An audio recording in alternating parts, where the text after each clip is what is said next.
ঘরবাড়ি সাজিয়ে গুছিয়ে রাখার জন্য টাকার চেয়ে পছন্দসই বেশি প্রয়োজনীয় কম টাকাও সাজানো যায়। হ্যালো বন্ধুরা, গুড মর্নিং। সবাই কেমন আছো? আশা করছি সবাই ভালো আছো, সুস্থ আছো। আমরাও ভালো আছি। আমার এই ছোট্ট পরিবারে নতুন আরেকটা ব্লগে তোমাদেরকে অনেক অনেক স্বাগত আর অনেক অনেক ভালোবাসা।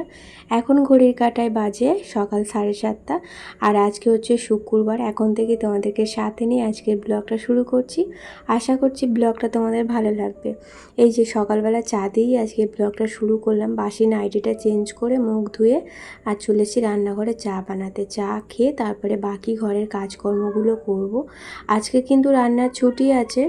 কারণটা হচ্ছে ওই যে আমাদের পাশের বাড়ি একজনের অন্নপ্রাশন আছে, ওখানেই আর কি নেমন্তন্ন আছে আমাদের সবাই, তাই রান্নার ছুটি। আমাদের তো রান্না হবে না, কিন্তু আমার নন্দাই আসবে আজকে মালসা করতে। তো এটা আর কি আমাদের নিয়মে আছে যে শ্বশুরবাড়ি মালসা করতে হয়। মালসা বলতে ওই যে একটু মুগের ডাল আর আলো চাল আর হচ্ছে আলু সেদ্ধ, এটা আর কি মালসাই করে করতে হয়। এটাই খেতে আসবে, শ্বশুরবাড়ির নিয়ম করতে আসবে।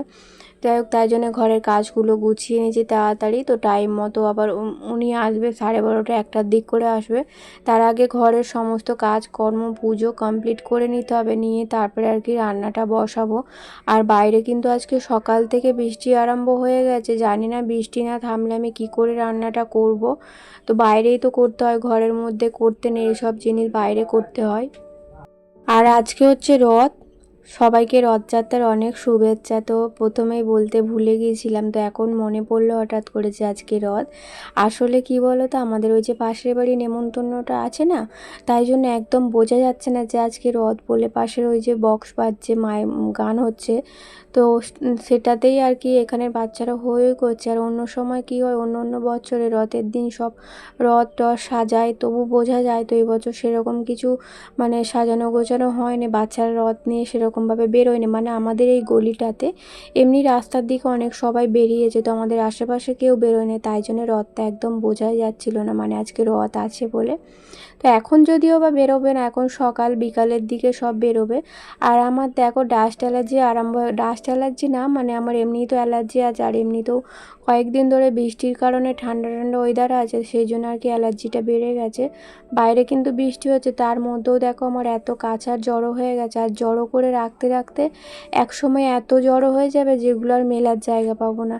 তো বৃষ্টি হলেও কিছু করার নেই, এগুলো আমাকে কেচে দিতে হবে। আর মেয়ের স্কুল ড্রেসটা তো আগে কাচতে হবে, দুদিন ধরে শুকনো হবে। এখন যেহেতু মেঘলার ওয়েদার, বৃষ্টি বৃষ্টি হচ্ছে, রোদ্দুর বেরোচ্ছে না, তো দুদিন আগে থেকে না কেচে দিলে সোমবার আবার পরে যেতে পারবে না। তাই জন্য আর কি কেচে দেওয়ার, বিছানার চাদরটা অনেক দিন তোলা হয় না, 1 সপ্তাহের বেশি হয়ে গেছে এবারে। তো তাই জন্য বিছানার চাদরটাও তুলে দিলাম। তো বালিশের কভারগুলো আর খুলছি না, এমনি বিছানার চাদরটা তুলে দিয়েছি। দিয়ে আর এদিকে চলে এসেছি ঘর দালান ঝাড়ু দিতে। আর মুড়ি শেষ হয়ে গেছিলো, চানাচুর শেষ হয়ে গেছিলো, সেটা আর কি এনেছে, কিন্তু আজকে আর সময় হবে না গোছানোর, ওগুলো আর কি পরিষ্কার করে ঢালতে হবে, সেটা আজকে আর হবে না। তো ওখানে যেমন আছে থাক, ভালো করে বাঁধা আছে, হাওয়া ঢুকবে না আপাতত। তাই জন্য আর আজকে কিছু ওসব ঝামেলা করব না। মানে ঝামেলা বলতে কী বলতো, মুড়ি টিনটা পরিষ্কার করে তারপরে মুড়িটা ঢালতে পারবো। তো সেগুলো করতে গেলে আবার এক্সট্রা টাইমের দরকার পড়বে। আর এদিকে আমার সময় হয়ে যাচ্ছে, সময়ের মধ্যে ঘরের কাজকর্ম না মিটিয়ে রাখতে পারলে আবার ওদিকে রান্নাটাও করতে পারবো না। আর সে মানুষটা আসবে, সেও তো সারাদিন শুকনোর পর আর কি একবার ওই ভাতটা খাবে, তাই আর কি তাড়াতাড়ি ঘরের কাজগুলো করে নেওয়ার চেষ্টা করছি।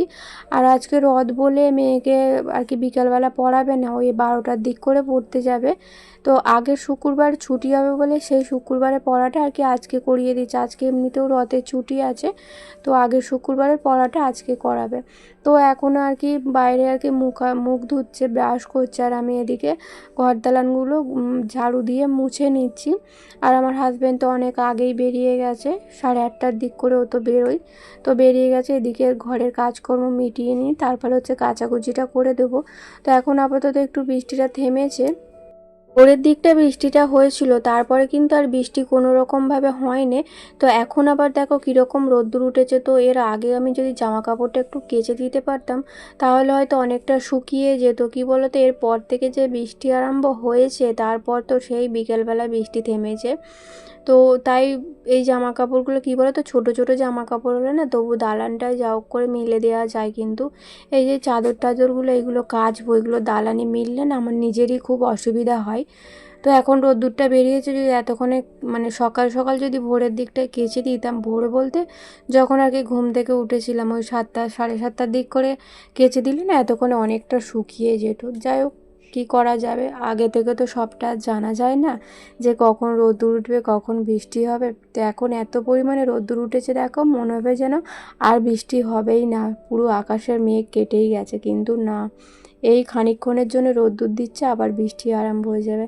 তো উঠোনটা ঝাড়ু দিয়ে নিলাম, তো উঠোনটা না একটু ধুতে হবে, তবে এখন ধোবো না, আগে এই যে কাচাকুচিটা করে নিলাম, নিয়ে মিলে দিই, তারপরে আর কি উঠোনটা ধোবার। দেখো যেই আমি কাচলাম, কাচার পর দেখো ওদিকটা একদম মেঘে অন্ধকার করে এসেছে, ওই যে প্যান্ডেল হয়েছে প্যান্ডেলের ওপরটা দেখো মেঘ করেছে, খুব মেঘ করেছে, এক্ষুনি বৃষ্টি আসবে। তবে যতক্ষণ আর কি উঠোনটা পরিষ্কার করছি ততক্ষণ মেলা থাক, তারপরে বৃষ্টি এলে তুলে দেবো। আষাঢ় মাসটা পড়ার আগে থেকেই যে বৃষ্টি আরম্ভ হয়েছে, মানে কি বলবো, একটা দিনও ভালোভাবে কাটছে না, মানে একটা এমন দিন নেই যে বৃষ্টি হয়নি। প্রত্যেক দিন মানে যখন না যখন হোক বৃষ্টি হচ্ছে, আর যখন বৃষ্টি হচ্ছে তো ওই একটু একটু 5-10 মিনিট বৃষ্টি হচ্ছে, রোদ্দুর উঠছে, আবার বৃষ্টি হচ্ছে। তো বর্ষাকালে তো এরকমই হয়, তাই না? শ্রাবণ মাসটা আবার আরও বেশি হবে এরকম, মানে সব সময় বৃষ্টি বৃষ্টি, তো ভালো লাগে না, জানো তো, বৃষ্টি ভালো লাগে তাই বলে সব সময় বৃষ্টি হলে একদমই ভালো লাগে না। তো উঠোনটা এই যে পরিষ্কার করে ধুয়ে নিলাম, কারণ উঠোনে তো আজকে রান্না করব, তাই জন্য উঠোনটা ভালো করে ঝাড়ু দিয়ে নিয়ে আর পরিষ্কার করে ধুয়ে দিচ্ছি। আর শুকনোই হয়ে গিয়েছিলো, জানো তো, এতক্ষণ যে বৃষ্টি হয়নি উঠোনটা শুকনোই হয়ে গিয়েছিলো। তো উঠোনটা না ধুলে নয়, ধুতেই হবে, যেহেতু উঠোনে আজকে রান্না বান্না করব, সবটাই কিন্তু আজকে পরিষ্কার পরিচ্ছন্ন করে আর কি করতে হচ্ছে। তো এরপর আছে উনুনটা পরিষ্কার করতে হবে। উনুনটা আর কি আমাদের তো রান্না বান্না হতো, তো উনুনটা ভালো করে নাতা দিয়ে পরিষ্কার করে নেবো একদম। আর উনুনটা একটু ভেঙেও মতো গেছে, তো সেগুলো একটু ঠিক করব। তো উনুনেই রান্না হবে আর কি, ঠিক করছি আপাতত, তারপরে জানি না কি হবে। না, আমি আমার মতো করে ঠিক করছি, কিন্তু উনুনে রান্না করতে নেই, জানো তো, মানে এই মালসা ভাত উনুনে করতে নেই। আমাদের যেই নিয়মে আর কি আমরা পালি আর কি, যেই নিয়মটা আমরা করে আসছি সেই নিয়মের কথাই বলছি। আমাদের বেলায় কিন্তু আমরা এরকম উনুনে রান্নাটা করিনি, তবে আমার ননদ বলেছে যে উনুনেই করতে, তাই জন্য উনুনটা একটু পরিষ্কার পরিচ্ছন্ন করে নিচ্ছি। আর যেগুলো ভেঙে গেছে সেগুলো একটু কাদা দিয়ে ঠিক করে নিচ্ছি। উনুনটা আপাতত এখন বাইরে রেখে দেবো, তারপরে বাইরে রেখে দিলে কী হবে বলো তো, একটু রোদ্দুর রোদ্দুর উঠছে না, তো অনেকটা জলটা শুকিয়ে যাবে, শুকনো হয়ে যাবে, তারপরে বৃষ্টি বৃষ্টি হলে তখন দালানে তুলে দেবো। 3 বস্তা না 4 বস্তা মাটি আছে, জানো তো, তো মাটিটা এমন জায়গায় আছে, তো সেখানে হাজার মানে নোংরা, তারপরে আমাদের এখানে এমন শামুক বেরিয়েছে না, তো যেগুলো দেখলে ঘেন্না লাগে, কেমন একটা লাগে। তো সেই বস্তার ওপরে না অনেকগুলো উঠে বসে আছে, তাই বস্তা থেকে আর মাটি বার করাতে পারলাম না। আপাতত এই যে টবটা আছে এর মধ্যে মাটি আছে বলে এখান থেকেই মাটি নিয়ে উনুনটা আর কি পরিষ্কার করে যেগুলো ছেড়ে গিয়েছিলো সেগুলো জুড়ে নিলাম। তো এই মাটিটা আর কি লেগে যাবে, আবার যখন গাছ বসাবো এই মাটিতেই বসিয়ে দেবো। তো বর্ষাকালটা না আমাদের এখানে এক ধরনের শামুক বেরোয়, যেটা আর কি গায়ে উঠলে গায়ে ঠেকলে সেই জায়গাটা আর কি ঘা হয়ে যায়, তাই জন্য ভয় আর হাত দিতে পারছি না। আর এত বাচ্চাও বেড়েছে না, কি বলবো, ছোট ছোট বাচ্চাও হয়েছে। তো যে বাচ্চাগুলো আর কি আমাদের মনসা ঠাকুরের ওখানটা একদম ভর্তি হয়ে আছে, এগুলোই আর কি সারাদিনটা দেখা যায় না, কিন্তু ওই বিকালের পর যতক্ষণ মানে সন্ধে হচ্ছে সারা রাত্রি এত পরিমাণ উঠোনে বড় বড় শামুক চড়ে না, তো একটু করে নুন দিয়ে দিলেই আবার মরে যায়, জানো তো। কিন্তু সব সময় তো আর সেগুলো আর সম্ভব হয় না, যখন দেখতে পাই তখন ওই পায়ে করে ঠেলে সরিয়ে দিই, ড্রেনে ফেলে দিই। তারপরও ঘরের মধ্যে যদি এত বাচ্চা থাকে সেগুলো বড় হতে থাকবে, সেগুলোও তো আবার মানে সন্ধ্যাবেলায় যে বেরিয়ে পড়ছে উঠোনের মধ্যে। তো ওদিকে উনুনটা পরিষ্কার করে নিয়ে আর এই যে একটু রুটি করব, মানে ওই সকালের টিফিন। এখন বাজে প্রায় 10:30 কি 11:45 মতো বাজে। এখন এই যে সকালের টিফিন বানাচ্ছি, মেয়ের টিফিন হয়ে গেছে, ও ম্যাগি নিয়ে এসেছিলো, তো ম্যাগি নিজে নিজে করে খাওয়া হয়ে গেছে। আমি এখন এই যে টিফিনটা করব, রুটি আর হচ্ছে কলা আছে, তারপরে হচ্ছে জিলিপি আছে, ওই দিয়ে আজকে টিফিনটা করে নেব, নিয়েই তারপরে ওই 12টার দিক করে, 12টা কিংবা পৌনে 12টার দিক করে রান্নাটা বসিয়ে দেবো, মানে ভাতটা বসিয়ে দেবো। দেখো আমি তো উনুনটা এতক্ষণ ধরে ঠিক করলাম, তারপরে আমার ননদ ফোন করে বললো যে উনুনে করতে নেই।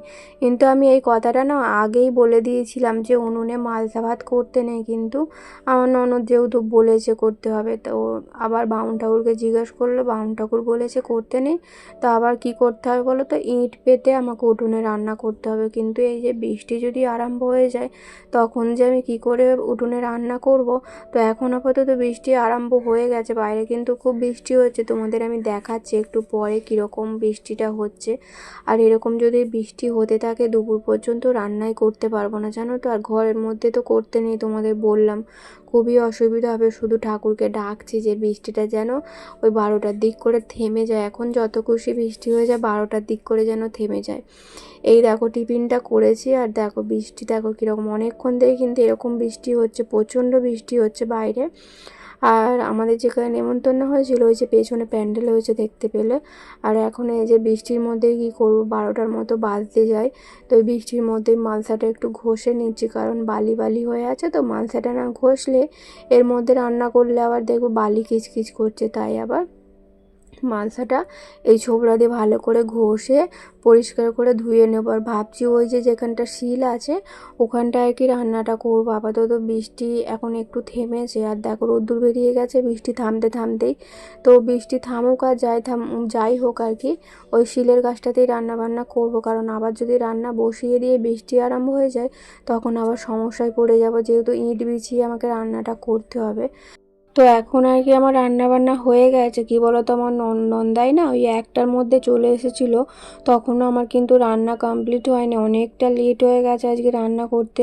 কাঠে আসলে উনুনের মধ্যে হলে না তাড়াতাড়ি হয়ে যায়, যেহেতু ইট পেতে আমি মালসাটা করেছি না, অনেকটা সময় লেগে গেছে। আর আমার নন্দাই এসে না অনেকক্ষণ বসেও ছিল বেচারি, খিদেও পেয়েছিল। আর আমি না শুধু তাড়াতাড়ি করে আর তোমাদের সঙ্গে শেয়ার করতে পারিনি সেইটুকুটা।